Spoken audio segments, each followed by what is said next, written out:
તો સ્વાગત છે આપ સૌનું આપણા આજના ક્લાસમાં. આજના ક્લાસમાં આપણે શીખવાના છીએ ટુ બી ફોર્મ્સ. ટુ બીના 3 ફોર્મ્સ હોય છે, એક તો વર્તમાન કાળના, ભૂતકાળના અને ભવિષ્યકાળના ફોર્મ્સ. ટુ બીના વર્તમાન કાળના જે રૂપ જે છે એ છે એમ, ઇઝ, આર, જેનો ગુજરાતી મિનિંગ થશે છે, છું અને છીએ. અને નેગેટિવ સેન્ટેન્સની અંદર આવશે નથી. વર્તમાનમાં કોઈ વસ્તુનું અસ્તિત્વ દર્શાવવા માટે કે કોઈ વસ્તુ કે કાંઈક છે એવું કહેવા માટે આપણે ટુ બીના વર્તમાન કાળનો યુઝ કરશું. ફોર એક્ઝામ્પલ આપણે અહીંયા થોડા સેન્ટેન્સીસ બનાવી લઈએ. અમે વિદ્યાર્થીઓ છીએ. અમે વિદ્યાર્થીઓ છીએ. તો છીએ એટલે થશે એમ ઇઝ આરમાંથી આર. અમે એટલે થશે વી. તો કેવી રીતે સેન્ટેન્સ બનશે? તો થશે વી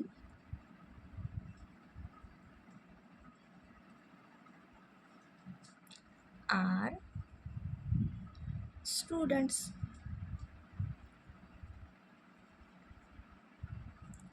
વી આર સ્ટુડન્ટ્સ. અમે વિદ્યાર્થીઓ છીએ. નેક્સ્ટ સેન્ટેન્સ, હું સિમ્પલ છોકરી છું. તો આ રીતે આપણું સેન્ટેન્સ બનશે. સબ્જેક્ટ આવશે પહેલાં, હું, આઈની સાથે આવશે એમ. આઈ એમ અ સિમ્પલ ગર્લ. આ રીતે આપણું સેન્ટેન્સ બનશે.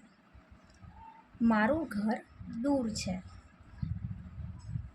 માય હાઉસ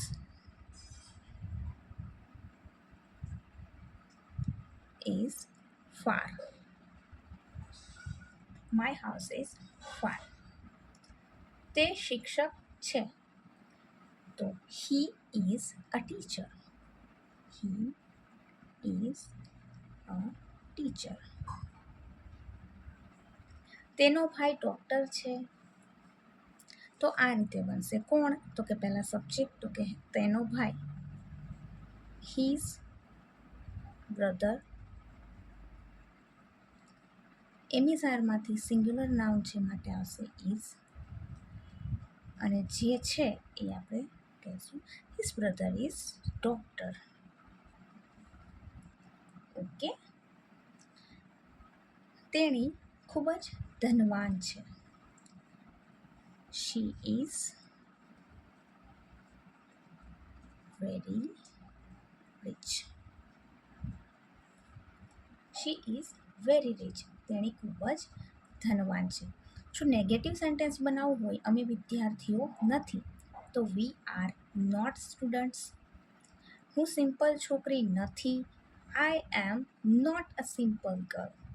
મારું ઘર દૂર નથી. My house is not far. તે શિક્ષક નથી. He is not a teacher. તેનો ભાઈ ડૉક્ટર નથી. His brother is not doctor.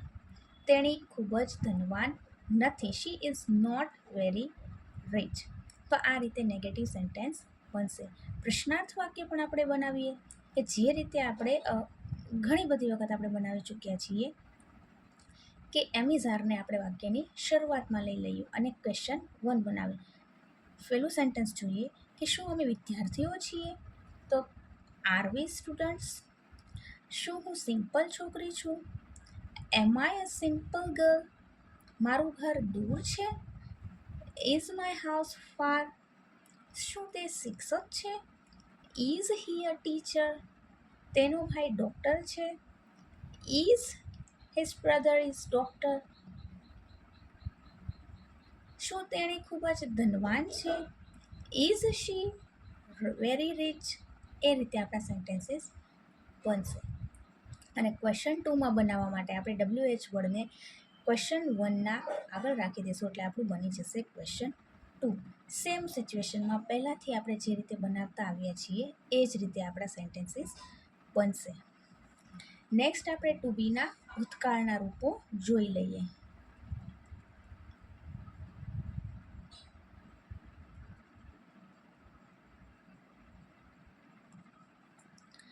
Two બીના ભૂતકાળના રૂપ છે વોઝ અને વર, જેનો ગુજરાતી અર્થ થશે કે હતો, હતી, હતા અથવા તો હતું. હવે ફ્રેન્ડ્સ, આપણે જે કાળ આપણે શીખ્યા છીએ એમાં શું આવતું હતું? કાર્ય આવતું હતું, કે જાય છે, લખે છે, વાંચે છે, બોલે છે, સમજે છે. જ્યારે ટુ બી ફોર્મની અંદર એક પણ ક્રિયા આવશે નહીં. ટુ બીના ફોર્મ્સને જ આપણે મેઇન વર્બ તરીકે કાઉન્ટ કરવાનું રહેશે. એમિઝાર, વોઝવર અને વિલ બી અને શેલ બી એ જ આપણા મેઇન વર્બ ફોર્મ કહેવાશે આ સેન્ટેન્સની અંદર. ઓકે, હવે વોઝવર ભૂતકાળના રૂપો છે અસ્તિત્વ દર્શાવવા માટે. જ્યારે કોઈ વસ્તુ અથવા વ્યક્તિ હતું અથવા તો નહોતું અથવા તો શું હતું એવું જ્યારે આપણે સેન્ટેન્સ બનાવવા હોય એ પ્રકારના, તો ત્યારે આપણે વોઝવરનો ઉપયોગ કરીને બનાવી શકીએ. તમારું બિલ્ડિંગ બહુ જૂનું હતું, તો આપણું સેન્ટેન્સ કંઈક બનશે આ રીતે. સબ્જેક્ટમાં આવશે તો કે તમારું building, your building was very old. તમારું બિલ્ડિંગ બહુ જૂનું હતું. તે મારી સાથે હતો. He was with me. આ રીતે આપણું સેન્ટેન્સ બનશે. ભાવ પોસાય તેવો હતો. ભાવ પરવડી શકે તેવો હતો. તો price was affordable. Price was affordable. Affordable એટલે થશે પોસાઈ શકે તેવું, સારો, વ્યાજબી. તે મારા ભાઈ જેવો હતો. He was like my brother. He was like my brother. તે મારા ભાઈ જેવો હતો. શાક રસાવાળું હતું.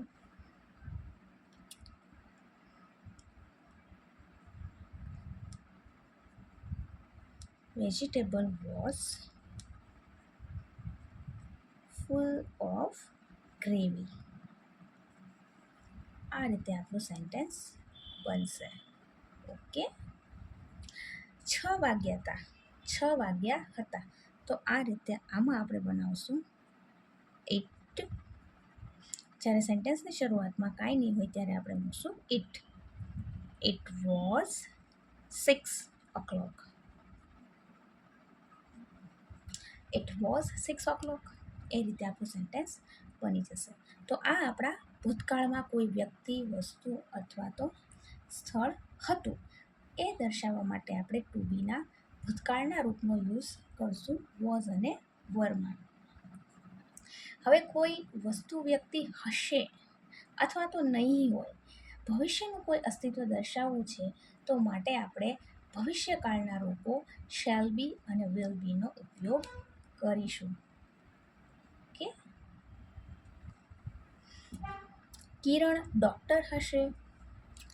તો સેન્ટેન્સ આપણું બનશે પહેલાં subject Kiran.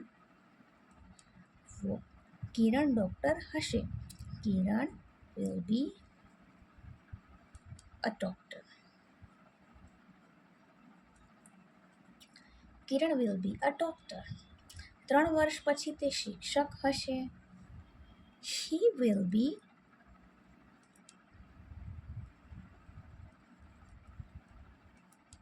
a teacher after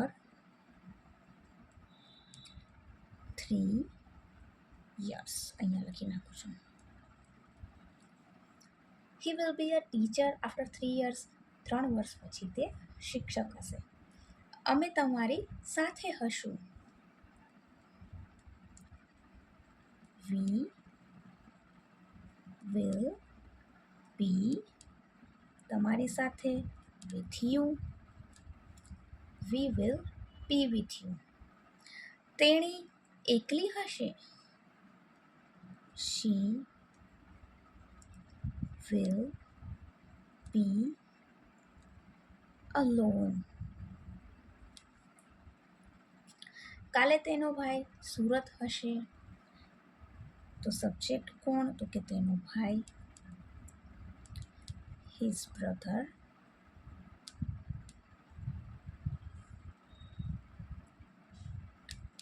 will be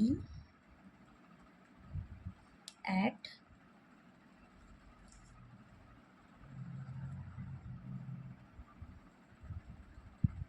Surat અને ટુમોરો લખી નાખીએ છીએ અહીંયા.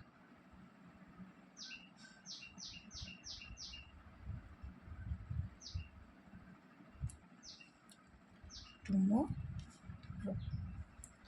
હું હંમેશા તમારી સાથે હશ.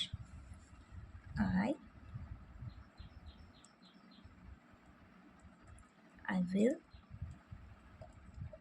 always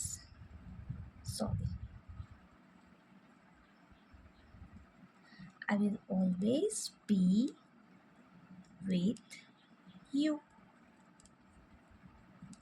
તો આ રીતે આપણા સેન્ટેન્સીસ બનશે. ટુ બીના વર્તમાન કાળના, ભૂતકાળના અને ભવિષ્યના જે ફોર્મ્સ છે એને આપ સૌએ સરસ રીતે આ સેન્ટેન્સીસ બનાવવાની પ્રેક્ટિસ કરી લેવાની છે અને આપની બુકમાં આ નોટ્સને લખી લેવાની છે અને એકદમ સારી રીતે યાદ રાખી લેવાના છે. આજના નાનકડા એવા ક્લાસમાં બસ આટલું જ. ફરી મળીએ આપણા નેક્સ્ટ ક્લાસમાં. ત્યાં સુધી thank you so much for watching this class carefully. See you soon in the next class. Till then, bye bye and take very care of yourself and your parents.